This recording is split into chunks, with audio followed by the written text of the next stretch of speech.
अस्सलामुअलैकुम बच्चों। तो जो आज हमारे पास लेक्चर नंबर 8 है, हमारे चैप्टर 10 थर्मल फिजिक्स का जो हमारे पास टॉपिक है वो है change in state of a substance. ठीक है, सबसे पहले हम देखते हैं बच्चों कि कोई भी स्टेट जो है वो चेंज होने की कौन से दो फैक्टर ऐसे हैं जो इसमें अमल किरदार अदा करते हैं। पहला हमारे पास बच्चों फैक्टर है हीट एनर्जी का। अगर किसी ऑब्जेक्ट में हीट एनर्जी ऐड होगी या उसमें से खारिज होगी तो स्टेट चेंज हो सकती है, पहला फैक्टर है। दूसरा फैक्टर है बच्चों हमारे पास काइनेटिक एनर्जी का। अगर किसी बॉडी की काइनेटिक एनर्जी जो है बहुत ज़्यादा होता है तो पॉसिबल है कि वो जो है वो सॉलिड से लिक्विड में कन्वर्ट हो जाए या लिक्विड से गैस में कन्वर्ट हो जाए। ठीक है, तो इन दोनों चीज़ों को जो है बच्चों हम बारी-बारी जो है डिस्कस करते हैं। सबसे पहले हम देखते हैं बच्चों हीट एनर्जी की। When substance absorb heat energy, जब कोई भी ऑब्जेक्ट हीट एनर्जी absorb करता है तो उसमें क्या चेंजेस आते हैं। ठीक है, जब बच्चों हमने पहले भी पढ़ा है कि जब किसी ऑब्जेक्ट के अंदर हीट ऐड होती है तो उस ऑब्जेक्ट के जो मॉलिक्यूल्स हैं वो ज़्यादा तेजी से वाइब्रेट करना शुरू हो जाते हैं। उनको जो है वो एक्स्ट्रा स्पेस चाहिए होती है, उनके दरमियान जो सेपरेशन है वो बढ़ना शुरू हो जाती है, इंटरमॉलिक्यूलर फोर्स जो है कमजोर होना शुरू हो जाती है। तो उससे बच्चों दो इफेक्ट हो सकते हैं। अगर तो वो सब्सटेंस हमारे पास जो है वो सॉलिड है तो वो सॉलिड जो है वो लिक्विड में कन्वर्ट हो जाएगा। अब सॉलिड का लिक्विड में कन्वर्ट होना बच्चों ये कहलाता है मेल्टिंग। और अगर वो सब्सटेंस पहले से लिक्विड है और उसकी हमने हीट एनर्जी बढ़ा दी तो उससे क्या होगा कि वो सब्सटेंस जो है वो गैस में कन्वर्ट हो जाएगा। लिक्विड का जो है बच्चों गैस में कन्वर्ट होना ये कहलाता है बच्चों बॉइलिंग।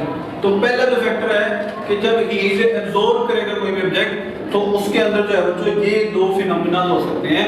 अगर सॉलिड है तो मेल्टिंग होगी, अगर लिक्विड है तो बॉइलिंग होगी। ठीक है, दूसरा फैक्टर है बच्चों कि जब एक सब्सटेंस उसकी अपनी एनर्जी जो है वो लूज कर देता है तो फिर क्या होगा। इसमें बच्चों हमारे पास दो फैक्टर्स हैं।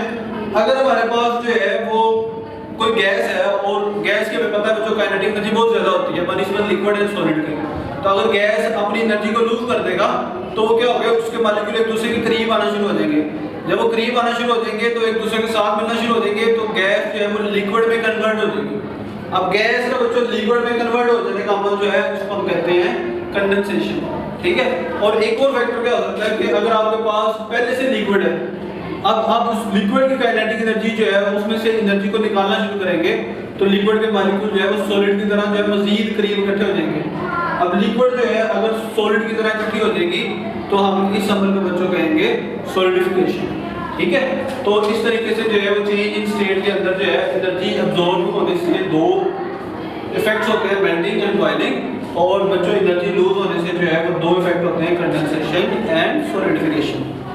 चेंज इन स्टेट के अंदर जो है वो एक पैराग्राफ आपका लिखा हुआ है रिलेटिव थर्मल एक्सपेंशन से रिलेटेड। तो जो हमें ये पता है जो सॉलिड होते हैं उसके अंदर इंटरमॉलिक्यूलर फोर्सेस सबसे ज़्यादा होती हैं, जो लिक्विड होते हैं उसके अंदर इंटरमॉलिक्यूलर फोर्सेस जो है वो सॉलिड की बनिस्बत थोड़ी कम होती हैं।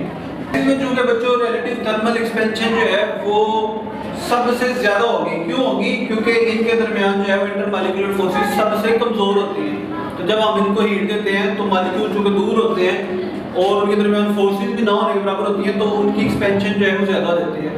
सॉलिड उनके दरमियान इंटरमॉलिक्यूलर फोर्सेस बहुत ज़्यादा होती हैं तो जब हम उनको हीट देते हैं तो उनका आपस में बॉन्ड का तोड़ना बड़ा मुश्किल हो जाता है, जिसकी वजह से उसकी एक्सपेंशन जो है होती भी है लेकिन वो इंतहाई कम होती है बनिस्बत लिक्विड और गैसेस के। तो ये बच्चों हमारा जो है छोटा सा टॉपिक है।